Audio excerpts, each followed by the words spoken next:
From the Battery Street studios of KCBS Radio in San Francisco, I'm Matt Pitman, and this is Bay Current for Tuesday, November 23rd. I'm in San Jose, and that's the sound of Elizabeth Holmes walking out of court Monday afternoon. The walk from the courthouse entrance to the four-door Hyundai compact that picked her up literally only took about a minute. But for the photographers there, whose job it is to catch that shot, these one-minute bursts of action are what it's all about. Tell me who you are affiliated with. I'm actually a freelancer, but today I'm shooting for Reuters. Have you been out here like every day since this thing started? How often do you get out here? This is actually my second time out here shooting. Oh, really? Okay. How about you? My first time. Oh, really? Yeah. Are you a freelancer? Freelancer. I'm here with AFP today. Okay, cool. How about you? I'm a freelancer. This is my second time shooting the Theranos case, and I am freelancing for Getty Images.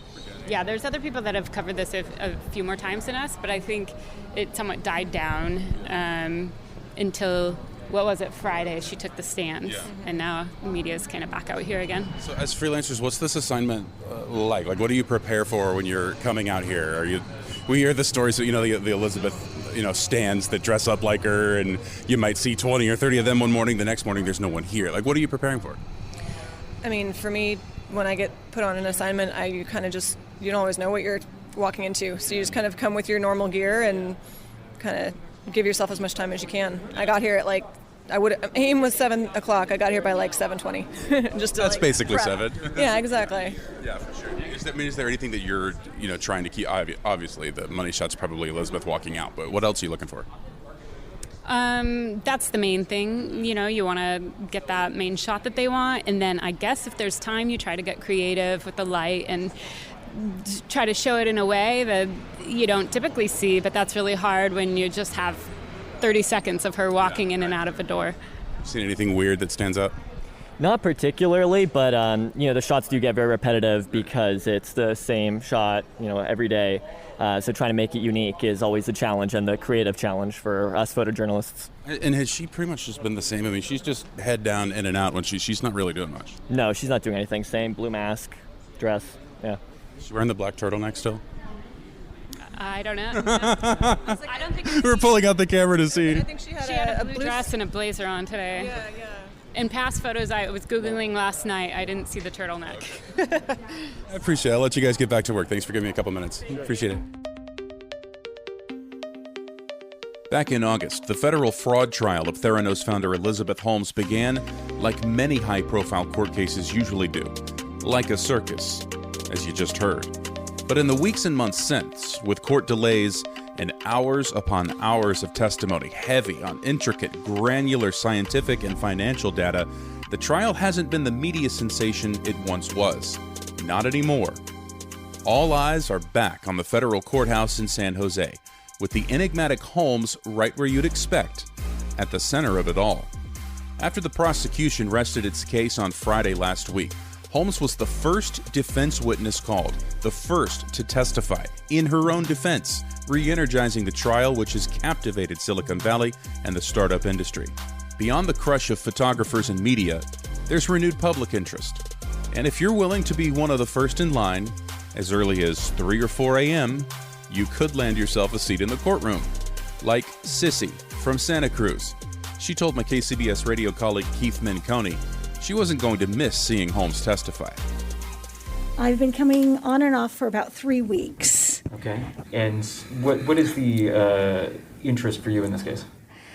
During shelter in place, I live in Santa Cruz and I walk the beaches, and I became aware of it then, and I just couldn't get enough information from podcasts and books, reading Tyler Schultz's book, that it's kind of local. It just fascinated me. I think in human nature, I don't think she started off with malice, and it fascinates me to where the point is that she couldn't back off. Then having these heavy hitters in our country with money and prestige who were believing in her, that perhaps she started believing in it. So it was kind of like a real-life mystery. Actually being able to hear Elizabeth Holmes speak today What does that add to the story for you? It gave me chills. At one point, I really did hear her voice change to more of her natural voice. Hearing her makes her so real. I've been in the main courtroom for this is my first time in Overflow, and it was important to hear her voice with her person. I just hope the jury hears it that way. I will just say one of the most impressive moments of the trial to me was when I entered as a spectator in the beginning, and then I saw her mother, and I had a sense of being more of a voyeur, and that was an emotion that I was trying to deal with, how real it is and how multi-generational it is. Do you feel like you learned anything hearing Elizabeth Holmes speak in her own words today? I don't trust her. I have rewatched the documentaries since I've been coming, and I heard things in the documentary that she says that she's the CEO, the founder, and it stops with her.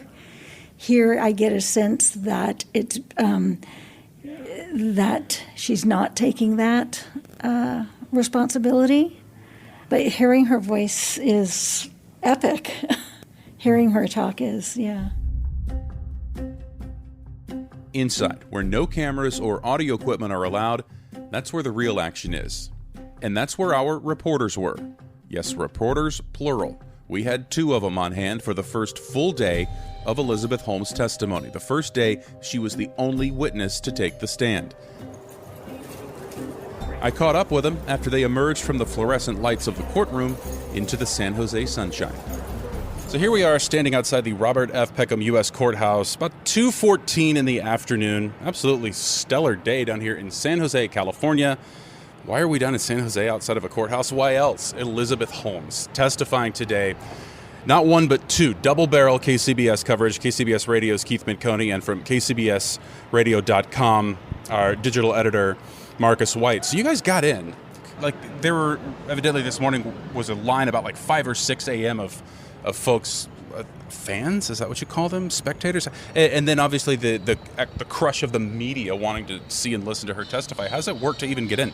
Well, Marcus White is probably the best person to take this question because he is the one who actually did get in originally. So Keith, you basically sent him and we're just like updating via text, like, did we get our passes yet? I can't describe all of my methods for reporting. In this particular case, I got a text from Marcus last night saying, when are you going to get there? I'm going to get there at 6:30 a.m. because the line is supposed to start early. I thought, Marcus White, you're a crazy man. There's no reason that is going to need to happen. So I showed up at 8. And 8 was too late for a 9 a.m. trial. So really? I did not get in for the first several hours. Marcus, how were the first few hours of the case? So I got here just before 7 a.m., a little past my targeted time, and the line was deep. We were already basically out on First Street in line. So do media and like the general public have to basically hang out in the same line? Everybody's in the same line. So some media were here even before 4 in the morning. Throughout the day, the whispers kept getting earlier and earlier about when the line started. I'd heard someone came in at 3 a.m. Then by the time I left the courthouse, people were saying someone got here at 1 a.m.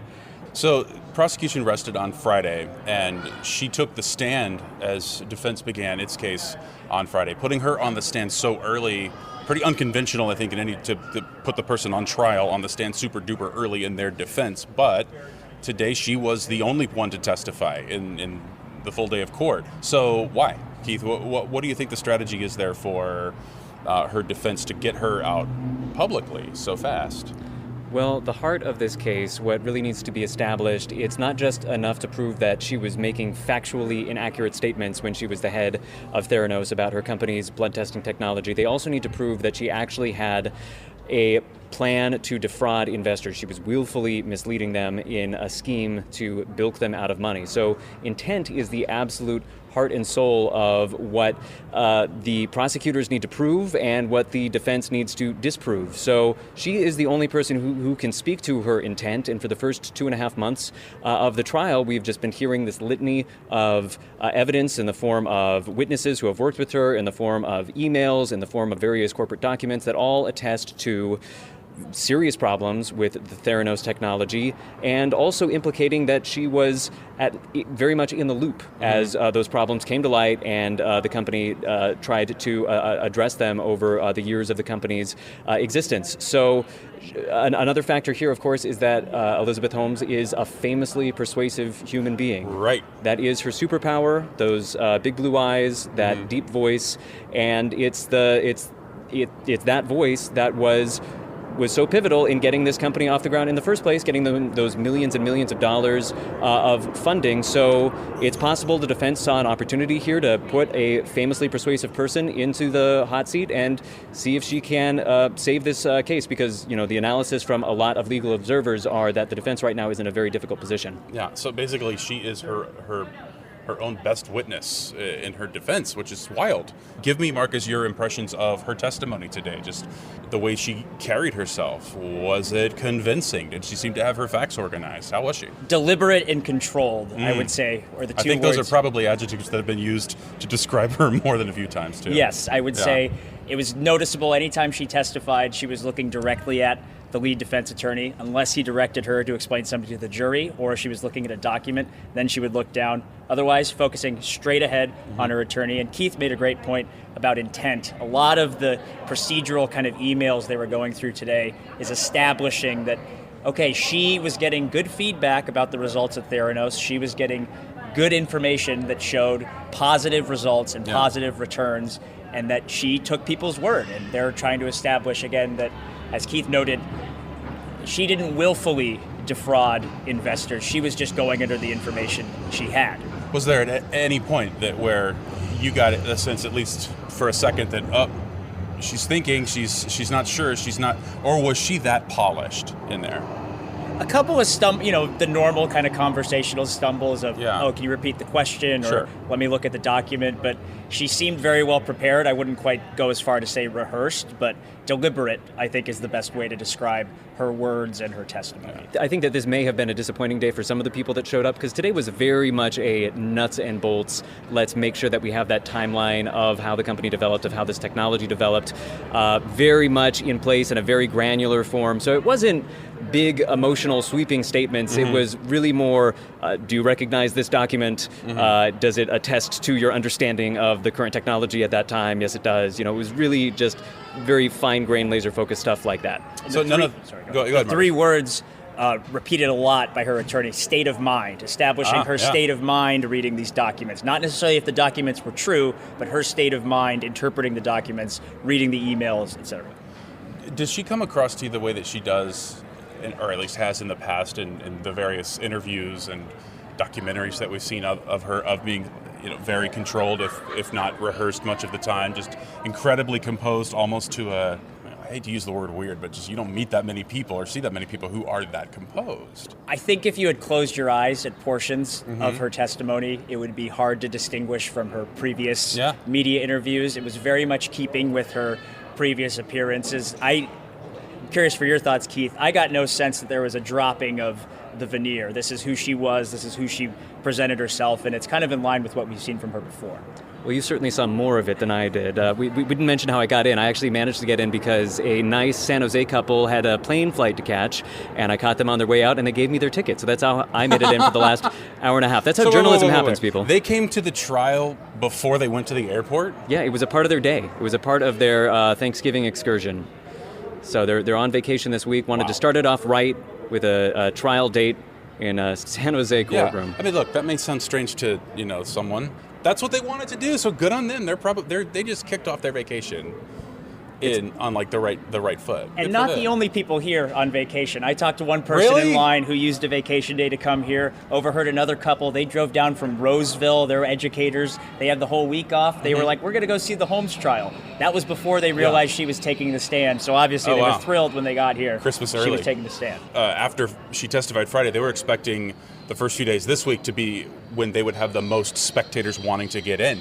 generally the sense that you get is that there's a recognition that this is a case that is not just local significance. It doesn't just involve very recognizable local companies and local personalities. It's really a trial that involves national figures as well. I mean, we're talking about Jim Mattis, former defense secretary, invested in this company. So it's the late George Shultz, who was the Secretary of State in the Reagan administration. Exactly. Henry Kissinger. The list goes on and on. And so here we are in this little strip of San Jose that, like, a lot of us just go to get our morning cup of coffee for us South Bay folks. And here we have this little bit of history unfolding. So it's pretty understandable why people wanted in on that. But is there an emotional connection that people talk about with Elizabeth Holmes? Because she doesn't give off those warm and fuzzy vibes, right? I can understand how maybe for a lot of women she's very inspiring. Founder, chairman, and CEO of at the time, very successful company. But just any emotional connection people talk about with her? It's interesting. I did talk to one woman who made the trip from Santa Cruz, and she was referring to the lack of emotional connection she had with Elizabeth until coming to the trial. Really? Then she saw Elizabeth with her mother, and she felt almost voyeuristic, Okay. Maybe she shouldn't be seeing this. She saw what she felt to be genuine emotion between her and her mother, and kind of seeing that human, sensitive side. Interesting. As for the emotional connection, I wonder if it's more of a curious connection. It's curiosity. It's the same reason that drove people to read the books, to read the journalistic reports, to watch the documentaries. That same kind of curiosity of how did she manage to, allegedly, as the government is arguing, defraud so many of these people, so many people we just mentioned, high-profile people who didn't bat an eye at what she was claiming. And I think people want to get to the bottom of it themselves. Awesome. Guys, great work, and long day for you very early. Well, at least one of you, Marcus. I tried. Trying is half the battle, Keith, and we do appreciate it. That's what they say. Yeah, that's exactly. what they say. He's Keith Menconi, KCBS Radio, along with Marcus White. KCBSradio.com. You can read much more of their coverage of today's full testimony from Elizabeth Holmes on KCBSradio.com. Thanks, fellas. Thank you. Thank you. Thanks again to my KCBS Radio colleagues Keith Menconi and Marcus White. And you can find all of their coverage at KCBSradio.com. And coming up on tomorrow's Bay Current. Well, let's see. Going way back, the Unabomber. No way. Yeah, Ted Kaczynski. Yeah, but it did turn out not to be a trial. Okay, Unabomber, who else? Barry Bonds, Proposition 8, the same-sex marriage trial, lots of Apple Samsungs, and Scott Peterson. That was 6 months worth. Wow. I got a few months off, and then Michael Jackson. Down in 2005, his child molestation trial. She's had a front row seat to some of the biggest trials in the history of California and the United States, including the Elizabeth Holmes trial. Tomorrow, my conversation with legendary courtroom artist Vicki Barringer, whose pencil, pen, and watercolors provide the world with the only look we get of the action happening in the courtroom. Vicki is awesome. It was one of the most fun, interesting conversations I've had in a while. Don't miss it. Subscribe to Bay Current on the Odyssey app, Apple or Google Podcasts, or just about anywhere you listen. And you can catch Bay Current on YouTube on the KCBS Radio YouTube page. That's it for today's Bay Current. I'm Matt Pitman. We'll chat with you again tomorrow.